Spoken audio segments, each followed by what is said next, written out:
दर्शकों, हिंदू पुराणों और ग्रंथों के अनुसार सृष्टि के आरंभ काल से ही पृथ्वीलोक पर जीवन चक्र चला आ रहा है। यानी जिसने भी इस पृथ्वीलोक में जन्म लिया है उसे एक ना एक दिन मरना ही पड़ता है। और ऐसा माना जाता है कि मृत्यु के बाद आत्मा को यमदूत अपने साथ यमपुरी ले जाते हैं। लेकिन पृथ्वीलोक से यमलोक की यात्रा जीवात्मा के लिए बड़ा ही कठिन होता है, जिसका वर्णन गरुड़ पुराण में किया गया है। गरुड़ पुराण के अनुसार मृत्यु के बाद जीवात्मा को यमलोक के मार्ग में कई तरह की बाधाओं का सामना करना पड़ता है और इन्हीं बाधाओं में से एक है यमलोक के मार्ग में पड़ने वाली वैतरणी नदी। ऐसा माना जाता है कि पुण्यात्मा तो इस नदी को बड़ी ही आसानी से पार कर जाते हैं, परंतु पापी जीवात्मा को इस नदी में कई तरह की यातनाओं का सामना करना पड़ता है। आज के इस वीडियो में मैं आपको बताऊंगा कि वैतरणी नदी कैसी है और पापी आत्माओं को यहाँ किस प्रकार की यातनाओं से होकर गुजरना पड़ता है। गरुड़ पुराण के धर्मकांड के प्रेतकल्प अध्याय के अनुसार एक दिन पक्षी श्रेष्ठ गरुड़ भगवान श्री कृष्ण से पूछते हैं कि हे प्रभु, मृत्युलोक और यमलोक के बीच जो वैतरणी नदी स्थित है उससे जीवात्मा का क्या संबंध है और उन्हें इस नदी में किस तरह की सजा भुगतनी पड़ती है और पापी आत्मा इसे कैसे पार करते हैं। तब भगवान कृष्ण ने कहा कि हे गरुड़, यमलोक के मार्ग में स्थित वैतरणी नदी देखने में बड़ी ही भयानक है और जो भी पापी आत्मा मरने के बाद इस नदी से होकर गुजरती है उसे बड़ा ही भयभीत कराती है। यह महाभयानक नदी पीव और रक्त रूपी जल से परिपूर्ण है। इतना ही नहीं, यह नदी मांस और कीचड़ से भरी हुई है। यह नदी पापियों को देखकर कई तरह के भयाक्रांत स्वरूप को धारण कर लेती है।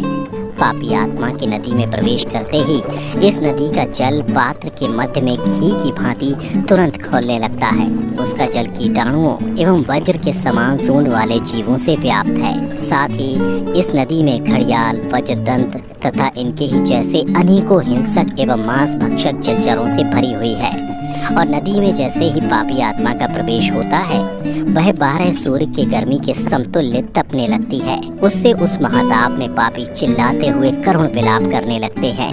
ताप के कारण पापी आत्मा अपनों को पुकारने लगती है और जब कोई उसके पास नहीं आता तो वो उस भयंकर धूप में इधर उधर भागने लगती है और तब उसे ताप बर्दाश्त नहीं होता तो वह आत्मा उस दुर्गंधपूर्ण जल में डुबकी लगाती है और अपनी आत्मग्लानि से व्यथित होती है। फिर श्री कृष्ण कहते हैं कि हे गरुड़, कुछ जीवात्माएं ऐसी भी होती हैं जिन्हें मृत्यु के पश्चात इसी वैतरणी नदी में रहना पड़ता है।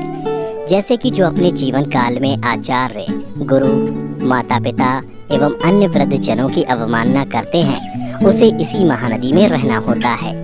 इसके अलावा जो जीवात्मा अपने जीवन काल में अपनी पवित्रता, सुशीला और धर्मपरायण पत्नी का परित्याग करते हैं उनको सदैव के लिए उसी महाघिनौनी नदी के जल में वास होता है। साथ ही जो जीवात्मा जीवित रहते हुए अपने स्वामी, मित्र, तपस्वी, स्त्री, बालक एवं वृद्ध का वध करते हैं वे इसी महानदी में ही गिरते हैं।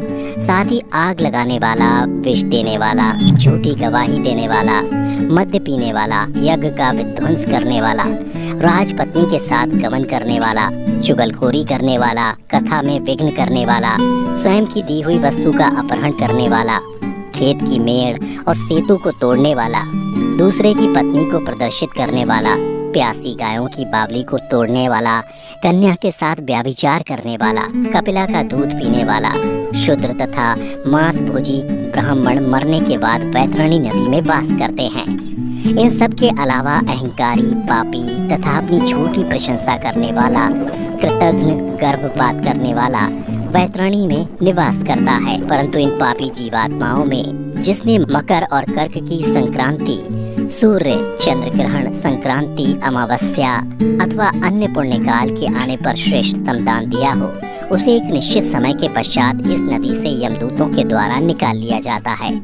इसलिए प्राणियों को चाहिए कि वह जीवित रहते दान करें और धर्म का संग्रह करें। इसके अलावा जो जीवात्मा जीवित रहते हुए गोदान करता है यानी काले अथवा लाल रंग को 2 काले रंग के वस्त्रों से आच्छादित करके ब्राह्मणों को दान दे देता है उससे भी इस नदी की यातनाओं से मुक्ति मिल जाती है। इसलिए हिंदू धर्म में मृत्यु से पहले गोदान कराया जाता है।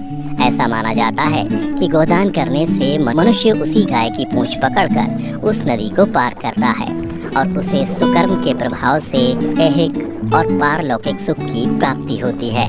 इसीलिए दोस्तों, मनुष्यों को चाहिए कि वह अपने जीवन काल में अधिक से अधिक धर्म का संग्रह करे, जिससे कि उसे मृत्यु के बाद किसी तरह का कष्ट न झेलना पड़े।